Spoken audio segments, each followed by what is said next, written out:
Welcome to another edition of the Tryhards podcast. I'm Eric, and I've got Ryan with me. Right now, we're waiting for Brad to join us. So right now we're just the diehards, the biehards.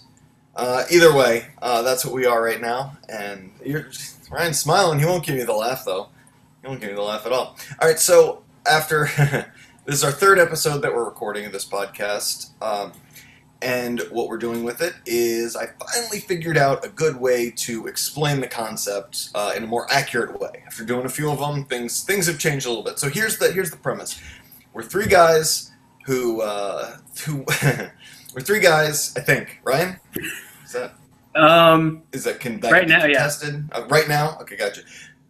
So we're three guys who every week one of us brings up a record that we're going to discuss. We're going to talk about the history of it, the background, go by track through the album, and the premise for each selection of an album. It has to be something that at least one of the three of us knows a lot about and is really obsessed with, and at least one of the three of us has never heard before or no experience with it whatsoever. Now, that said, when we're making our selections for records, we're assholes. So we tend to try to pick something that we think someone else is going to hate. So that's so I think is that a better description, Ryan, than the one I had before? I think that works. Yeah, I think that works. I'm also doing a new thing with podcasting because I finally listen to myself talk, and jeez. I should have been a better friend and told you this. I say, you tell me all the time, I just didn't believe you, because I'm not a good friend. I say all the time.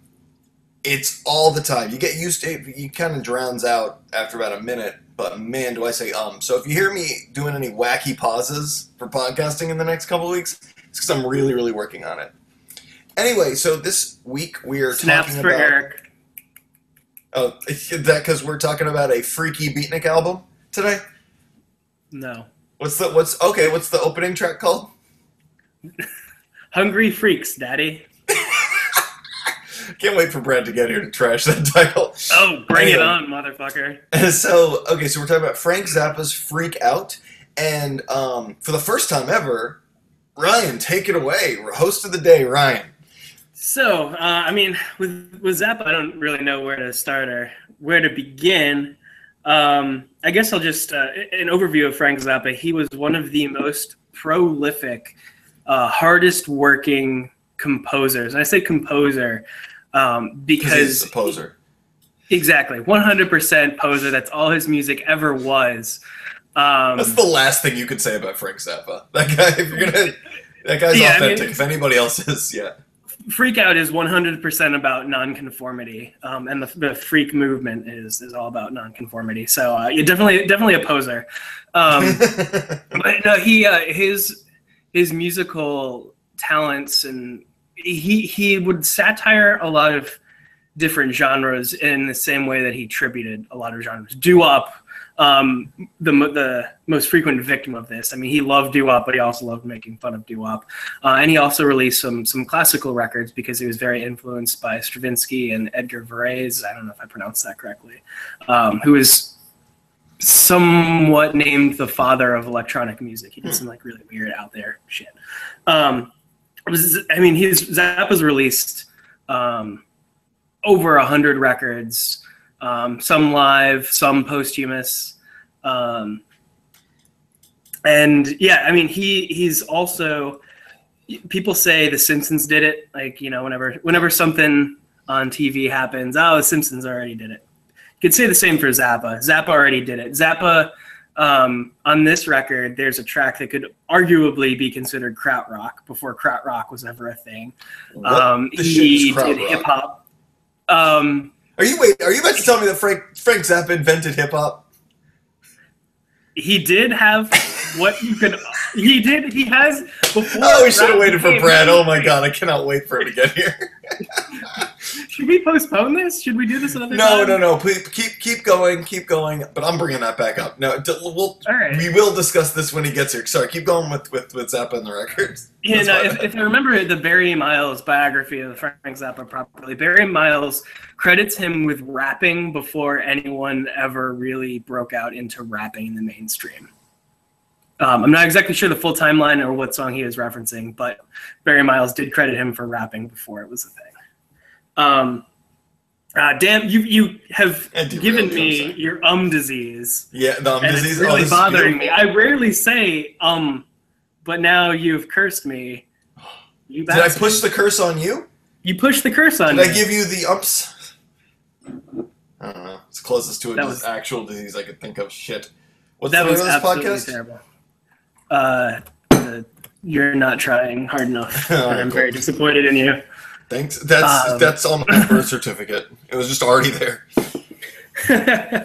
So, Zappa, known mostly for his facial hair and his kind of his interesting guitar solos. He was very self-taught. He, when he was first learning how to play music in school, he would write compositions without listening to them or playing anything. He would just kind of take the mathematical language approach to writing sheets of music, and then he would take them to a class to have them perform it. And that's kind of why his style tends to be a little bit untraditional, yet still influenced by a lot of the music from whatever time period it was. Anything from Jefferson Airplane. Let me pull up this quote if my internet would... Yeah, I believe you told me you had some resources that you were using to. Yes. For this so I have many primary sources. So I have the real Frank Zappa book, autobiography of Frank Zappa, and I have. It looks like you have notes and annotations in it. I do have a bookmark for a quote later. Oh, it's just a bookmark. And the initial press, one of the first pressings of the Freak Out LP, which is the album. Oh, there's Brad. All right. Heyo. Hey, thanks for joining the party here. Yeah, Brad, you missed it. Ryan was just explaining how Frank Zappa invented hip hop.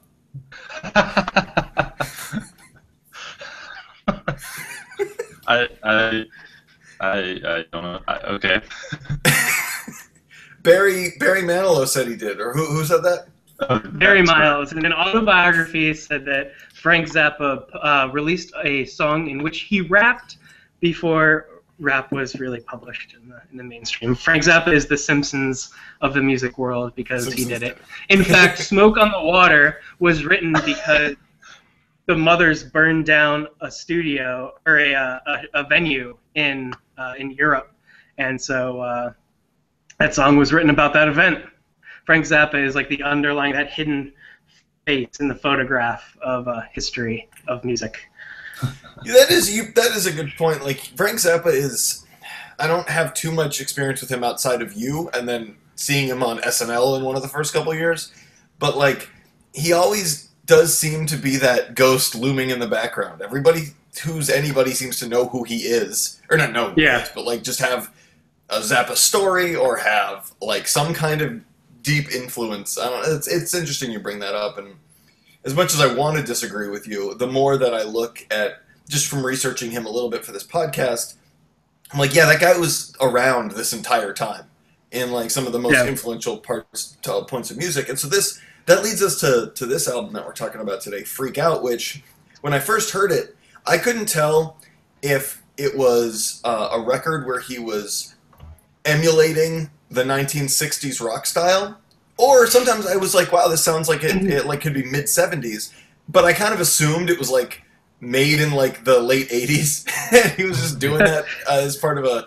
Then I look up, it's his debut album from 1966, and there were songs on there where I was like, well, he's clearly doing an homage/parody of some rock bands from 1975, 76. I was like, no, he just like wrote a genre a decade ahead of his time on some of those songs, which is kind of impressive. It's kind of a mix of that. He did take a lot of influence from the music in his time, and I think he also kind of redefine some of it. It's his Red album. He's doing all the different styles on it.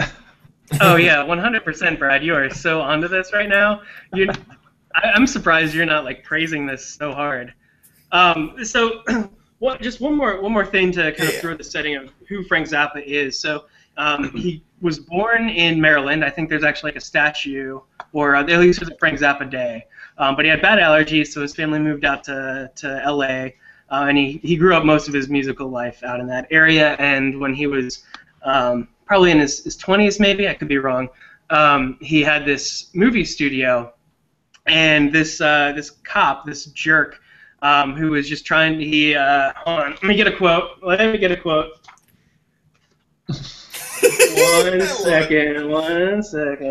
No, we're not going anywhere. I mean, we're not contractually obligated to be here, but I think we're all on the same page that we're willing to wait for the quote. I really hope that when he said, "Let me grab a quote," he just like turned his arm over to see the tattoo he has. Okay, so this is before the trial. I'll get to the trial. Before the trial, my white-haired legal expert asked me, "How could you be such a fool to let this guy con you? I thought everybody knew Detective Willis. He's the kind of guy who earns his living waiting around in public restrooms to catch queers." This was said about the guy that tried to bust and successfully did bust Zappa for conspiracy to distribute pornography. He had a movie studio. He was doing movie studio things, none of which was pornography. But this guy came to him and asked him to record a porno tape. Not a video, but an audio tape. Zappa and his girlfriend at the time were like, okay, this is money, we'll do it. They didn't actually record any porno. They just fully clothed, were together in the studio, and just made sex noises. Yeah. And then they gave him the tape, and then he was busted because of conspiracy to distribute pornography or whatever charge. And he was locked up in San Bernardino, which has been a theme which really affected him. Jeez, he of was course kind of it did. blown away. Yeah. That and the fact that he was busted for this completely innocent act. He was very naive in that So he was commissioned. But after that, what? He was commissioned to make this recording of sex noises. Yeah. Basically, this guy, like, he didn't like release it or anything. This guy just wanted this recording to listen to, and he made it. Yeah, and he made it, and the guy was a cop, and so he busted him. It's a weird sting operation. And you know what? That actually happened to the artist Sting. It's kind of incredible. Oh. So I'm just trying to. I got to recover from that one. So I'm just picturing Frank Zappa in the studio, just like trying to make the sex noises. He's got like a jar of mayonnaise. He's just like shoving his fist in it to make the squishy sounds. But that's actually like '84, and it's his 10th album. And it's just okay. Never mind. Actually, it's probably more like his 40th album by that time. Yeah, okay. But, so he goes through a couple bands after that, and eventually he gets into the Mothers, which they're titled something completely different. They're playing the Sunset Strip, the Whiskey A Go-Go. They're playing Louie Louie covers until the people They're are just talented drunk musicians, but they don't have a unique direction to go in. They eventually develop that kind of. So after a while, they start playing their own material, and it's kind of weird stuff. And so this is where they go into the recording studio. So this legendary producer, Tom Wilson, Chapter 1.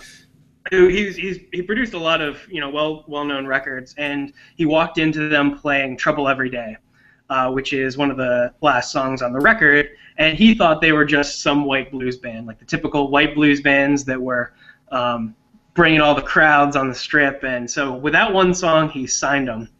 And so they recorded this album. And to set the context, so Freak Out is the title of the album. And to explain what freaks are, they're kind of counter to hippies. Frank Zappa hated hippies. He also hated squares.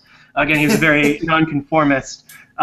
So what is freaking out? On a personal level, freaking out is a process whereby an individual casts off outmoded and restricted standards of thinking, dress, and social etiquette in order to express creatively his relationship to his immediate environment and the social structure as a whole. Less perceptive individuals have referred to us who have chosen this creatively through music or dance. For example, it is generally referred to as a freak out. So when people freak out, I mean, yeah, whatever. Yeah. So very nonconformist, weird people, dress weird. He's a hungry freak, Daddy. He's a hungry freak, and this was written. That song, going into that, was written about one of the key freaks of the scene. One of the few, Carl Franzoni. To quote Zappa, he's freaky down to his toenails. Someday he'll live next door to you and your lawn will die. Drop out of school before your mind rots from exposure to our mediocre educational system.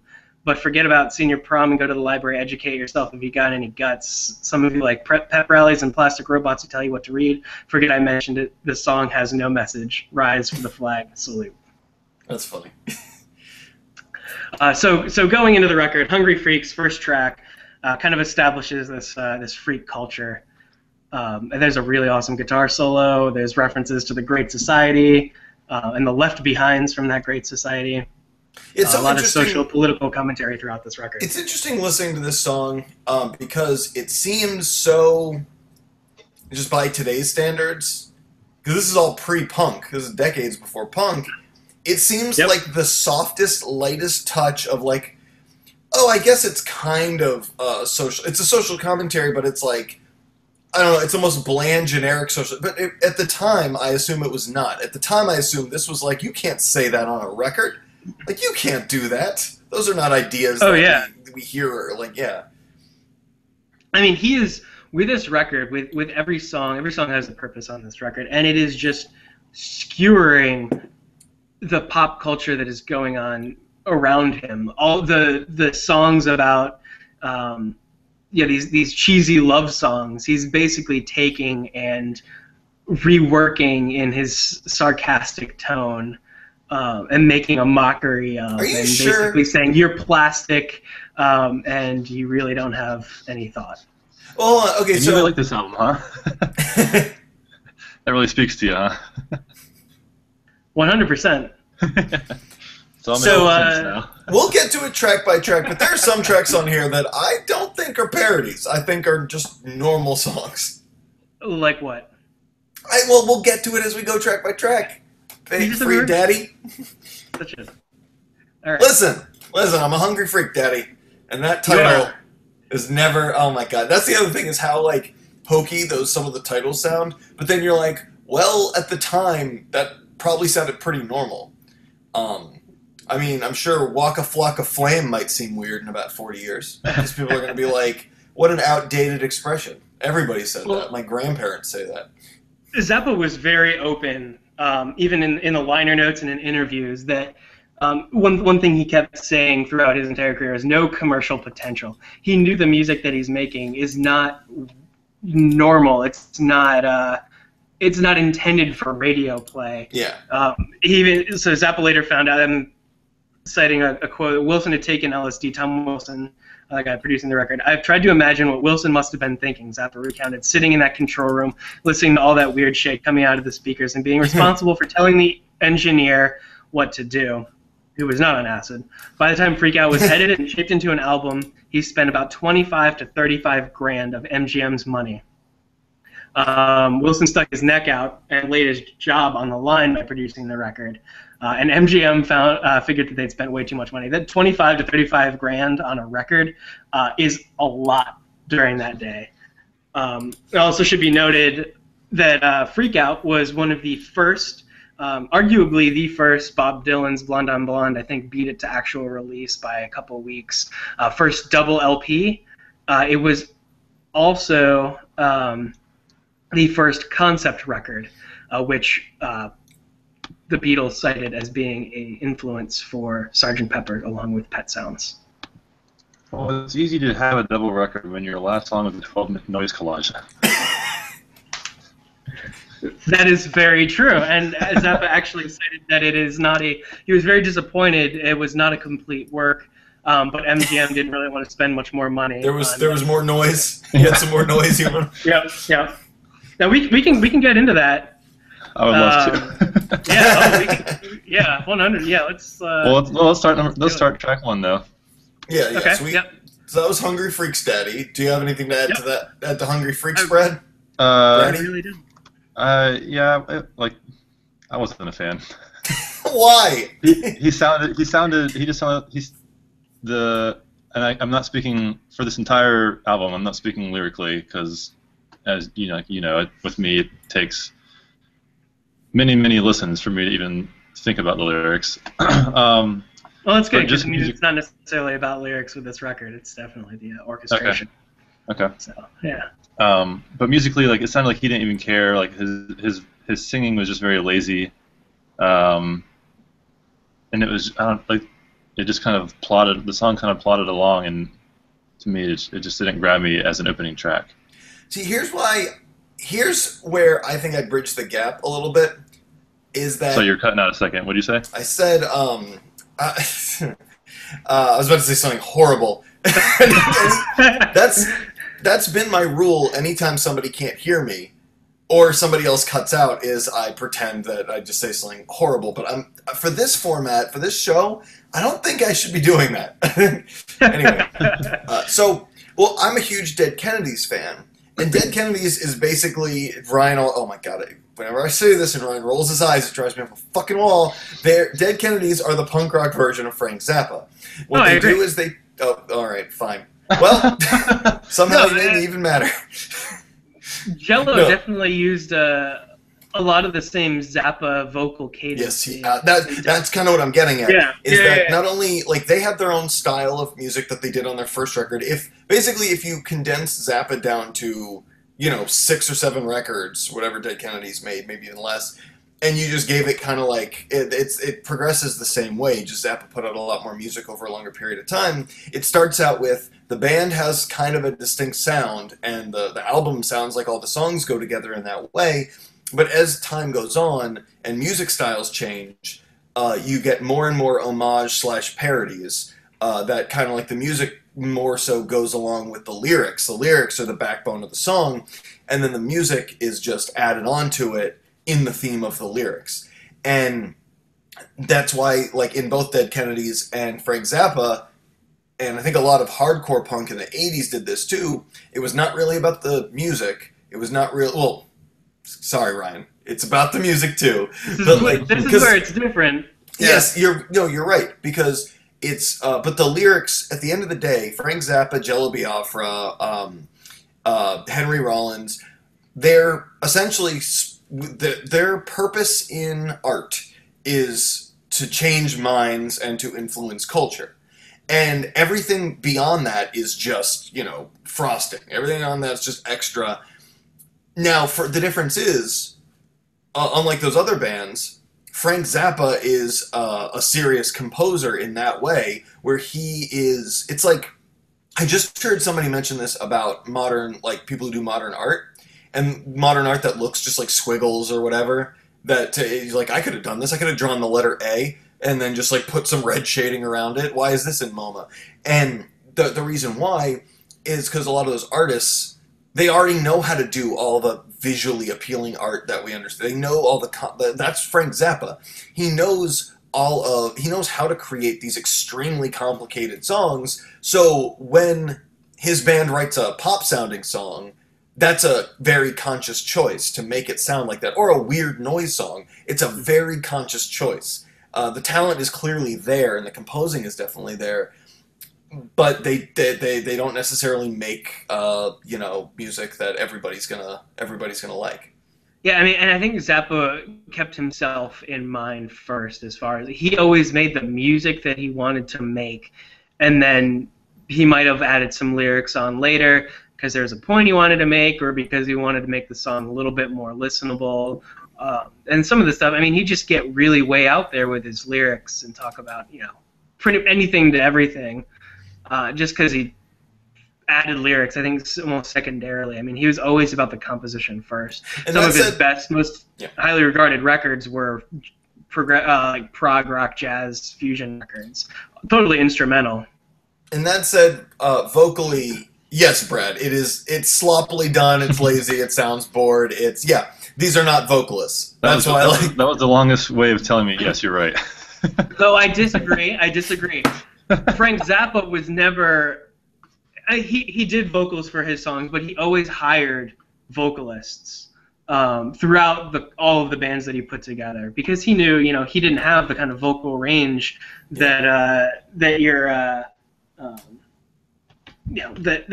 the people that he you can employed. say it that your average singer has. Well, I mean, you have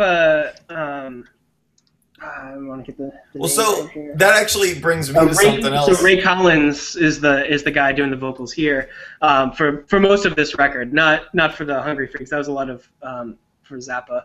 Was more heavily vocal. But I mean, if you listen throughout this record, I mean, these doo-wop tracks, some of the vocal ranges of these guys are phenomenal, and they really have some serious vocal talent. It did not show on this song for sure, because the song was not a doo-wop track. It wasn't meant to emphasize vocal prowess. As an Italian American, I find that term very offensive. What? Which term? Doo-wop. Oh, God. So thanks for making this lowbrow. Yeah, no problem. Because I'm Italian and I've got thick eyebrows and we're dumb. That's what you're saying? You're saying, go do some work. Do wop. All right. Anyway, so yeah, I did a thing where. So Brad, I didn't tell you this. I listened to the wrong record, and then I went back and listened to the right record. But the other record I listened to, there was almost no Frank Zappa singing on it. And I was like, what the... Is this what he... It was the hardest record to follow. Because some of it was like... It sounded live, but then I couldn't tell if it was fake live because they were trying to make a point about, like... They kept laughing throughout their own song. And I was like... It sounded like a Springsteen type thing with like, oh, that crazy thing just happened and we're going to acknowledge it on stage. And then they would have other singers. And then Ryan tells me, oh yeah, that's a compilation album. I was like, well, that makes sense. But it's not surprising that you bring that up, because Zappa was... Because it happened? Well, no, what Zappa would do is he would always record as many shows as he could, and he would actually take some of the best moments and some of the best guitar solos or whatever solos and put them into his actual studio album. Oh, that's cool. Because he wanted to capture those moments. And he was also really well known, not only for conducting the band on stage, but also for his banter, and they almost would do skits on stage. So it's not surprising that the laugh. Yeah, there's a lot of banter that goes on, and there's some of the best Zappa stuff. He was a phenomenal showman. Is there a large bootleg market of all those shows? There are. Brian's trying to start that website. No, there are some boots. He cracked down on them a lot, and he actually he found some boots and released them to prove that the quality was really shitty.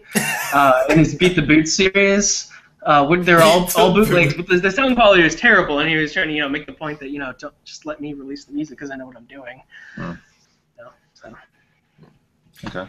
All right, so let's go into the next track. Some of these tracks will... Okay, Ryan. Do you find all these tracks distinctive? Or do you think sometimes they run together a little bit? Oh, yeah, definitely. I mean, the first half of the record is definitely very doo-wop heavy, running together. It's what makes them stand out to me is the instrumentation. I mean, you get some really great vibe work. Okay, well, let me, real quick, just to structure a little bit for both time and sanity, instead of going track by track, can you identify, like, what run of tracks is the doo-wop and then point out, something from each one or something from, like, I don't know, anything you specifically wanted to talk about? So we don't have to necessarily go, okay, this song, what do you think? What do you think? Okay, this song, what do you think? Just you start bringing stuff up and we'll respond to it. Okay, so the first thing that pops in after Hungry Freaks is I Ain't Got No Heart. It's, as you say, kind of the typical doo-wop-y stuff. Zappa in his liner note says, "It's a summary of my feelings in social sexual relationships." It's as much as he says on it, and it's pretty much... I thought he just got dumped. I did not read too much into this. Wow. So what he's doing is just, he's making fun of that in general. He's making fun of all these songs about love. He always hated songs about love, so he always made fun of songs about love. I thought it was a pretty good song about love. It's with 100% sarcasm. Because he's talking, because he's talking about, like, in the time, he's just like, yeah, I lead this, he even calls it, what's it, a freaky life? Lead this freaky life, baby, freaky life. But he's like, he's talking about, that's, what the culture was, and so he's saying, like, I would give up all this freaky life for you, baby. Yeah, I guess that's kind of silly. All right. Yeah. But Ryan, seriously, who are the Brain Police? So, that is a question that he was asked in an interview, to which he replied, I can't tell you that. It is a religious song, but the ones who say they like Brain Police like it because it's got some screaming and they love it. The ones that like Help I'm a Rock, you know, that mumbling part at the end, haven't come to realize what the musical structure of that is. They'll perceive it because it's got some gag lines in it. He also said it's the heaviest stuff on there, along with It Can't Happen Here. Basically, it's talking about how we police our brains. Everything's plastic. Everything's fake. Kind of a Orwellian or maybe Huxley more-esque thing there that we kind of dumb ourselves down.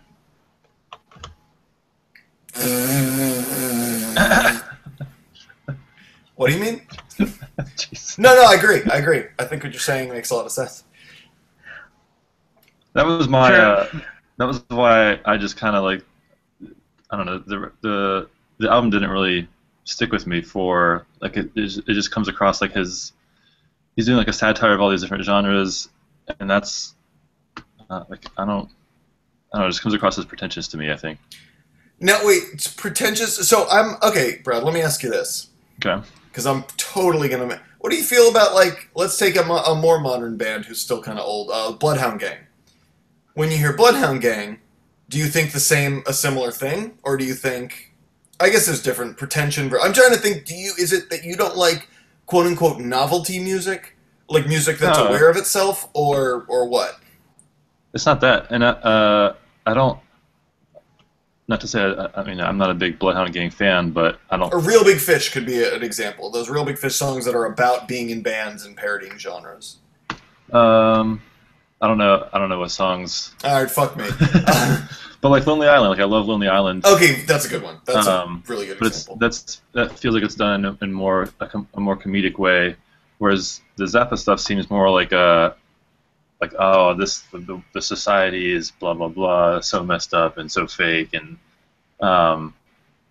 it just seems like a much more like I've got it all figured out. Let me talk down to you about how it is, and make these satirizations of popular music because popular music is wrong and bad and whatever. Listen, if you want to just say something to Ryan, just say something to Ryan. You don't have to do it through this Frank Zappa analogy. What'd you say? I said if you want to say something to Ryan, just say it to him. You don't have to. But yeah, it just like in like the whole like nonconformist stuff Ryan was talking about, like to do the opposite of what is popular is still giving them just as much control as if you were doing what's popular just because it's popular. If that makes sense. It does. There's a 311 lyric that speaks to that very well. Yeah? What is it?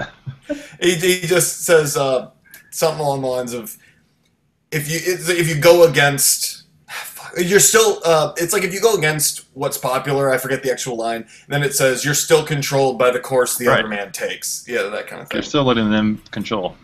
Yeah. Okay. Ryan, your rebuttal. or move on to the next one. Brad's not half wrong. I mean, Zappa was...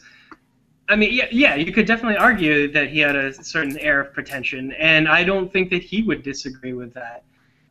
But he also knew what he was talking about and had the musical prowess to kind of back that up. That's true. If he was him and his band were dog shit musicians, I don't think he'd be able to get away with nearly what he got. No, not at all. Because it's like, we actually know what we're doing, right? We can do it, yeah.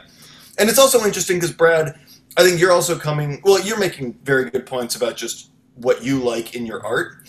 A lot of people like HBO shows where you start seeing, like, nudity. And for me, I'm like, that actually takes me out of the, an Arrhenius nude scene in an HBO show takes me out of the storyline. Like, that's not why I tuned in. Mm-hmm. And I could totally see that, like, with your, so for you with music, you came to hear some music. You didn't come to get preached to. Mm-hmm. So it's like some of the lyrics, you might even like a song, but then some of the lyrics, you're just kind of like those are, Zappa's lyrics are like the HBO titties of music for you. Sure.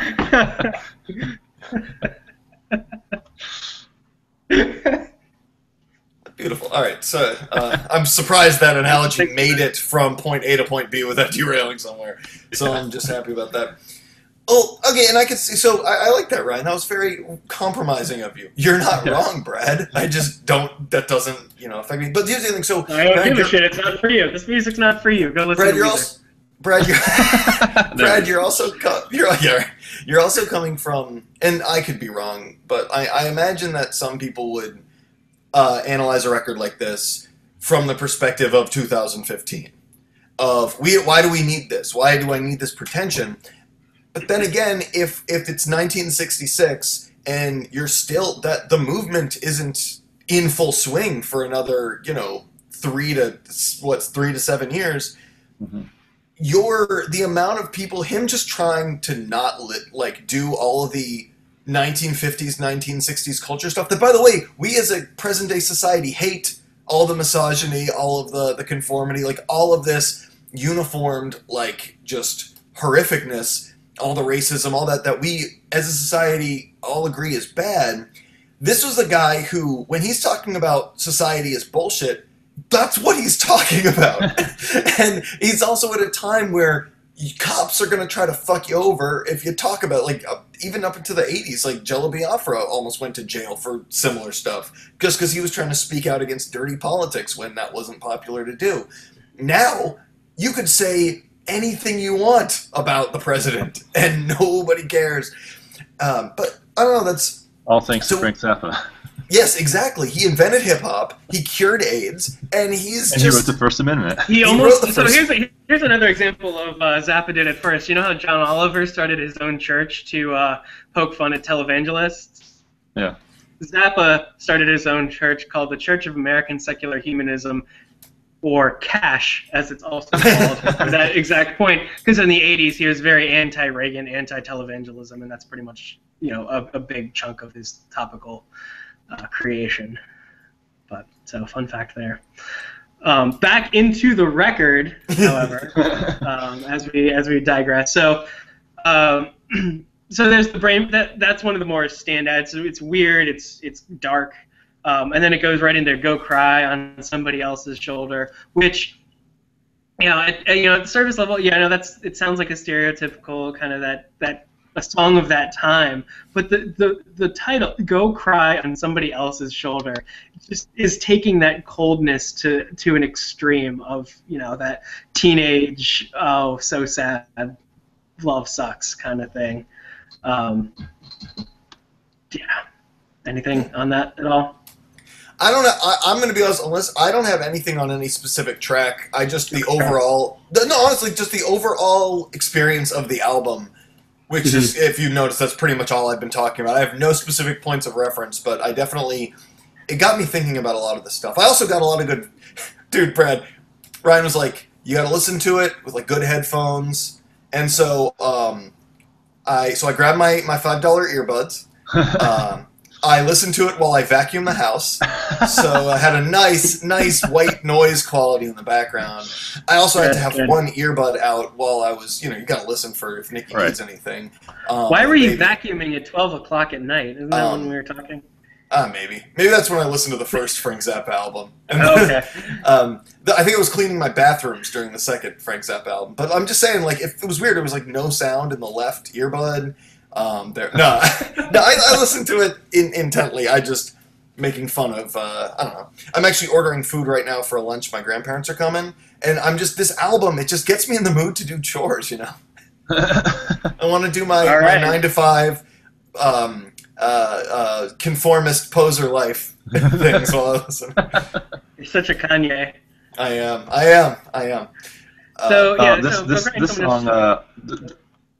This song definitely had a very, very strong doo-wop vibe, right?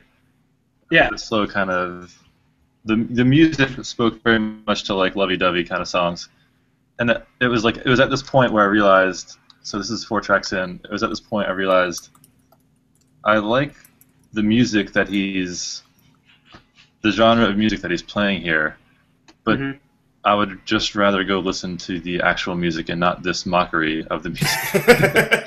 This mockery. Well, it's not to say like mockery. but like I'm just picturing Brad in a powdered wig and an old gavel. Music, right? not to say he's not capable of playing that kind of music.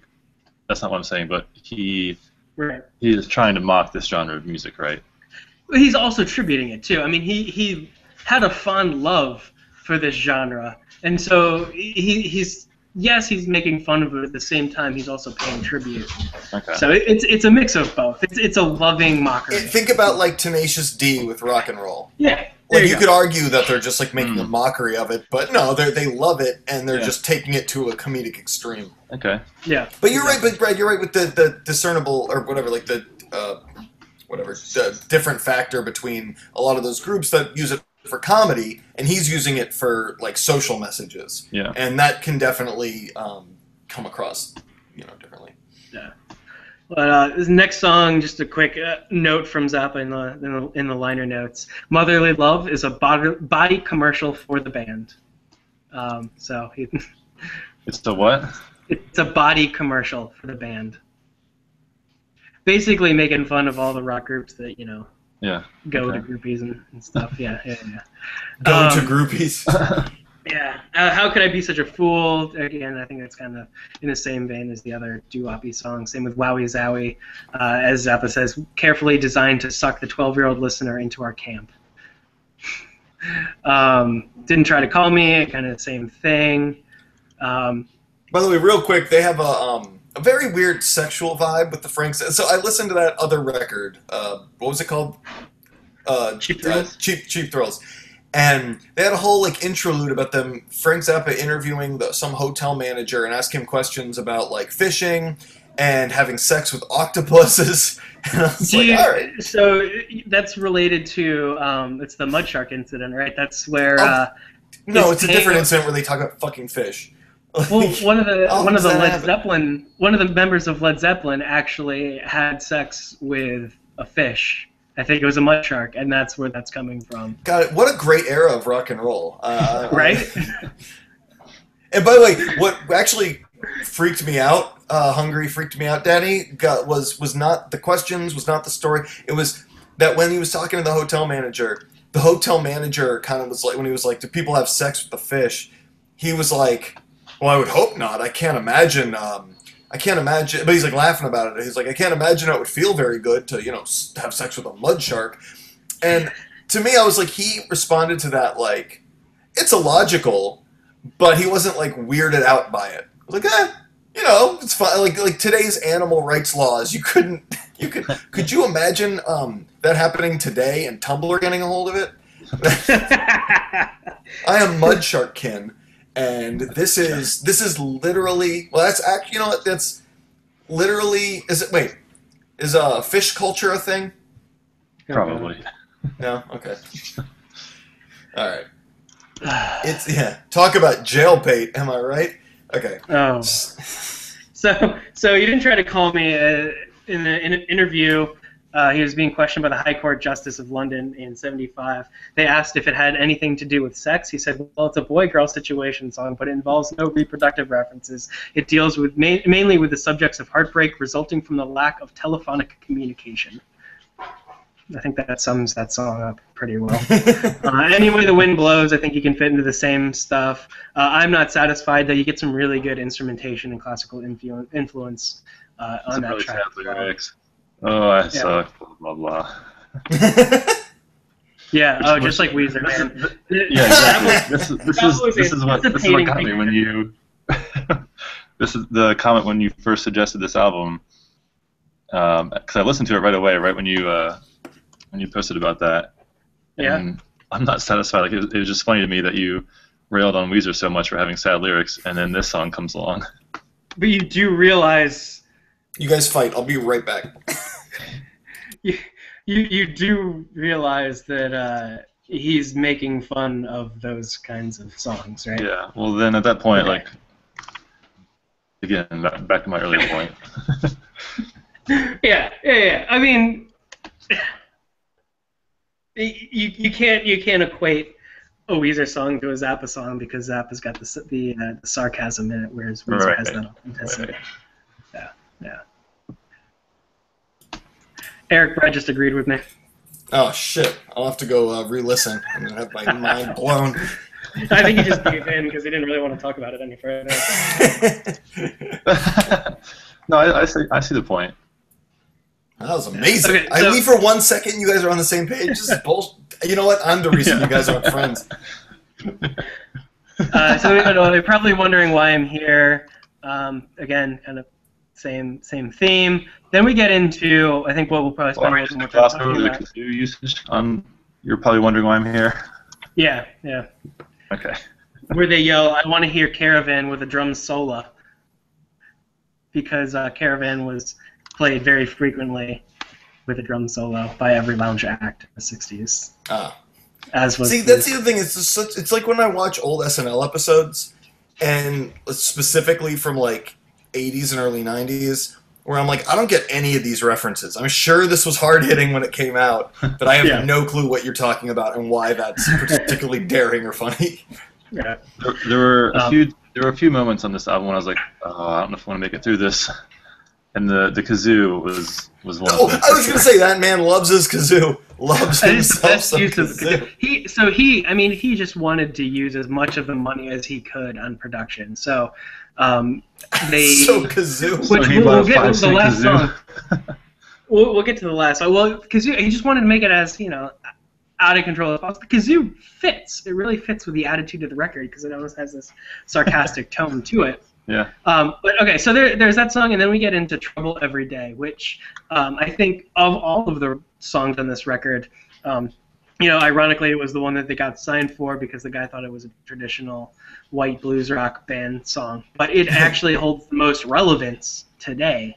I don't know how much you paid attention to this song, but it was based on Zappa's experience watching the Watts riots. Very clued into racial unrest. And how the media really hip-hop. sensationalized it. He did. He did. Thanks, Eric. No, okay, the Watts riots, that's important. Hey, I didn't pay much attention to this song, but I'm paying a little bit of attention to this conversation. No, that's actually, that's very important. And it actually kind of parallels to what we're going on with today with the Bernie Sanders stuff, where it's like, just because you were a white guy in that time period doesn't mean you couldn't give a shit about the plight of groups that were not privileged. So, that makes perfect sense. I'm just joshing you, Ryan. And there's a wonderful line that really stands out every time I listen to it. It's, I'm not black, but there are whole lots of times I wish I could say that I'm not white. And I think that just really, that hits home, I think, to me personally. Seeing what we've seen over the past, couple months even, it's just like, I don't know. It really hits home. Is that why you've been tanning so much? Yeah, so much. I'm trying to look like a doo-wop? No, I'm trying to join the North Carolina double or NA double, whatever, Oh yeah, you're doing the Rachel whatever she did. Yeah, you're trying to join the was. North Carolina NAACP. Yeah. With that haircut, you'd fit. There's no way I'd tell. Oh my god. Oh. No, By the way, I agree with everything. Go ahead. I agree with everything you're saying, Ryan. So I'm just making jokes because that's what I do. But that's important. I do remember that line, but it didn't really resonate as much with me because I don't have that reaction of like when a white person does something racist. I don't feel like, oh man, that looks bad on me because I'm white too. I think that's the same. How do I say it? It's like the same kind of thing. Like you can't, just because one person of one race does something doesn't mean other people of that same race think that way too. No, you're exactly right. But at the same time, it's like, we're talking idealized versus actualized, like how the world works. Yeah, and I think even maybe now, and I was actually I'm glad you brought that up, Brett, because the specific line, I'd just be like, well, I don't really feel shame in my skin color because I know that I don't really give a shit about my skin color. And yes, I'm well aware that people of other skin colors in America have to give a shit because other people give a shit, and that's how the world works. So I'm not trying to like downplay that. However, as far as 1966, I could totally see that because I definitely remember during various Bush years being like, I'd probably be embarrassed to go to another country and be like, yeah, I'm American. Because, yeah, I know. Yeah. Just because the majority of the culture of the country that I'm from is doing something, I know that doesn't reflect on me, but me going out and saying that has certain connotations. If I'm an outsider in an area, then, yeah, that he'll have certain connotations. So I could totally get that feeling if he's just like, I really am ashamed by, if he's proud of any kind of, I don't know, culture, country, whatever it is, and he looks around him and says, this does not reflect me, even though I love where I'm from, it doesn't reflect me as a person, then that kind of dissociation can be very jarring, and so you kind of like look for other identities, or at least try to strip yourself of something that you're identified as if you're not proud of it. Mm-hmm. So just different times, different times. Racial themes definitely kept popping up in Zappa's discography. There are a few key songs where he touches on it again, and he always employed the most talented musicians he could find. I mean, he had the most diverse bands. He had someone who was Native American descent, someone of Hispanic descent. He had women. He had African Americans. Oh, he had women. He did have women, though he probably would say he had no idea why, other than, I don't know, whatever. And then he named his daughter Moon Unit. Yep, and gonna make fun of Kanye West for his kid name choices. Exactly. Although, is it true that they are gonna have another kid and he's gonna name it Easton? No, there's rumors and speculation. Okay, Easton West. That would be so happy. That would be phenomenal. Easton West. Anyway, sorry. It all comes back.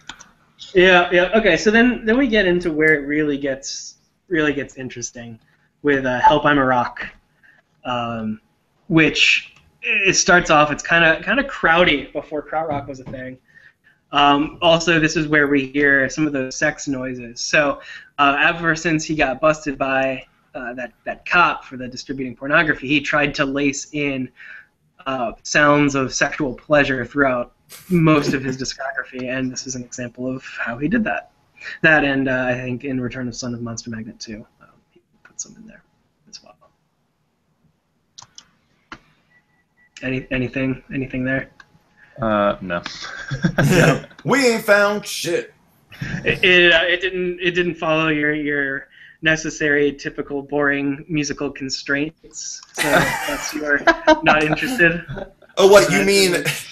You mean like chords and notes in the same key? Yeah. Yep. Like a time signature and a tempo? Bridge, chorus. I'm just kidding. I didn't think there was an issue with that. Nothing, Brad? You're waiting to skewer me on this record, but you're being very quiet. No, I've said kind of like Eric. Like I don't have thoughts on specific songs. It's more just general feelings. Okay. Yeah, but yeah, like by the time we got to the end of the record, it was getting difficult, more and more difficult to make it through. Just like the spoken word stuff. The free jazz. Yeah. The classical experimental undertones. Yeah. The 12-minute song. The 12 minutes. So this is cat just got chased by dogs. That's where they had like $500 of recording equipment. They let in a group of freaks. So that head freak and a bunch of others. The hungry freaks, Daddy? They were so hungry. Oh man. So Return of the Son of Monster Magnet is in two. It's an unfinished ballet. Okay. The first one is Ritual Dance of the Child Killer, and the next is Nullus Preti, no commercial potential is what that means. There's a nice. So the label question, 2 lines, be removed from It Can't Happen Here section of Help I'm a Rock, a song dedicated to Elvis Presley, both of which, however, had been interpreted by MGM executives to be drug references. However, the label had no objections to, or else did not notice, a sped-up recording of Zappa shouting the word fuck after accidentally smashing his finger, occurring at 11 minutes and 36 seconds into Return of the Son of Monster Magnet. And yeah, it does sound like organized chaos, but this song is masterfully calculated and conducted. or to use the term that his idol Edgar Varese coined, organized sound. So it's definitely the record definitely starts off one So way. he's the birth of noise metal too? I think that's Lou Reed. Would Tugnut be big God. fans? You played that show. You were both when we saw Tugnut, Canadian noise metal band who kicked each other in the balls. And they were so nice. They were, well, of course they were. You don't get anywhere in life looking like they do and being mean, unless you're Canadian. Yeah, they are Canadian. Yeah. So I mean that's Freak Out. Would you say, is this your favorite Zappa album?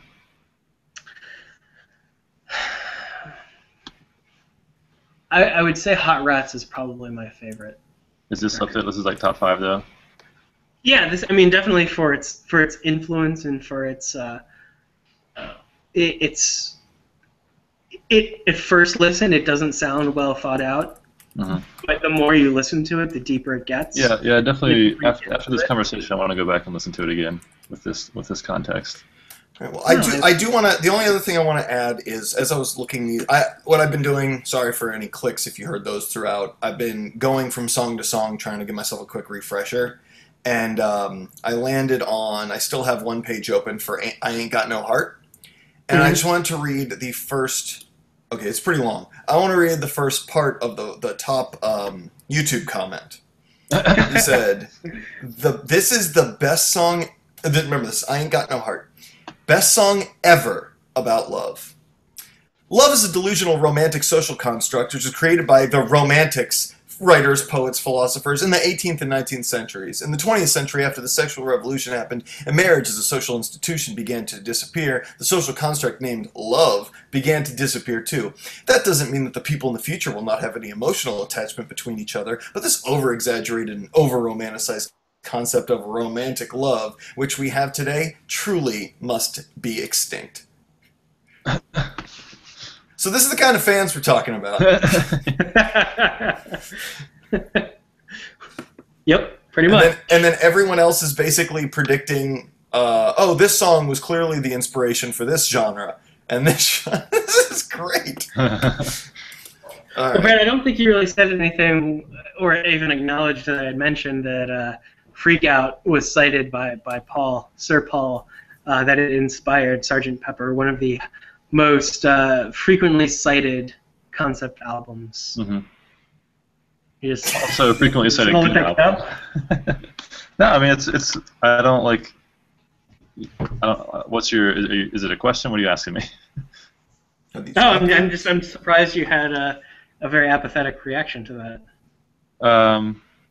I mean it inspired him to make a great album. Like that's a good thing.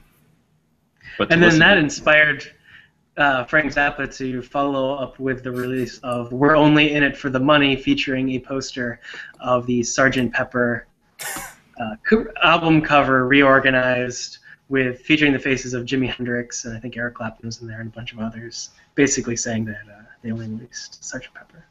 That's so weird because I remember, the Zappa album, that classic Zappa album, but I don't really remember this Sgt. Pepper's. Did it fade out after it was skewered by the Zap Man? Holy shit! Do you think Frank Zappa, anytime he parodied a genre, if he saw that person in the street, or whatever artist in the street, he'd be like, "You got zapped." I wish. So Zappa was not a fan of the Beatles, huh? No, not really. So there was one Halloween. He always had these legendary Halloween shows in New York, and in one of them, John Lennon really wanted to perform live with Zappa. This was post Beatles, and he kept bugging Zappa. Zappa really didn't want to do anything, but he eventually gave in and invited them to do a show, which was recorded. I forget what live record it was. It's not gonna. Zappa fans may murder you. We'll find you. They might. Tied to a giant Z in the middle of the desert. They actually recorded it, and there was one moment where, during some improv song, Zappa put a bag over Yoko Ono's head and encouraged everyone to leave the stage while she kept doing her thing. And they actually, Zappa released it, but then Yoko and Lennon actually took those recordings and released it without any credit to Zappa as one of their own records. Zappa almost worked with Bob Dylan, also Susie Cream Cheese, who the lady Pamela, who was Susie Cream Cheese, actually had a thing with Jim Morrison. So Zappa was very well ingrained with musical culture. Were there popular musicians that he did like and respect? Yeah, I mean, I think as popular, I don't. Well, he definitely hated Peter Frampton, that's for sure. I don't. Mostly composers. He did create a lot of. He did inspire careers from a lot of people. Alice Cooper, he basically, launched Alice Cooper's career. Steve Vai was in Zappa's band, and he launched, Steve Vai's career, essentially. So he created a lot of phenomenal bands that then those musicians went on to create a lot of fantastic things. I don't know if there's anyone he really held in high regard. I'd have to look that up as far as like modern pop or modern rock or music. All right, sweet. Well, this was fun. This was the first time we've done one that I hadn't listened to, and it was cool to like kind of listen to a new record from this lens. I'm not sure what we're gonna do next week, but we'll come up with a record and we'll do that. But yeah, all right. Well, thank you guys so much. Ryan, do you want to sign us off? Nope. All right, go to erictriestoohard.com for lots of podcasts. I'll be doing an update pretty soon regarding our fall schedule, because that's going to be a thing. I don't know why I'm saying this now, because this is going to be part of the fall schedule. So you're going to hear this after the announcement. I'm an idiot. All right, have a good day, everybody. All right, for Ryan, Brad, and Eric, we're the Tryhards, and we'll see you guys later.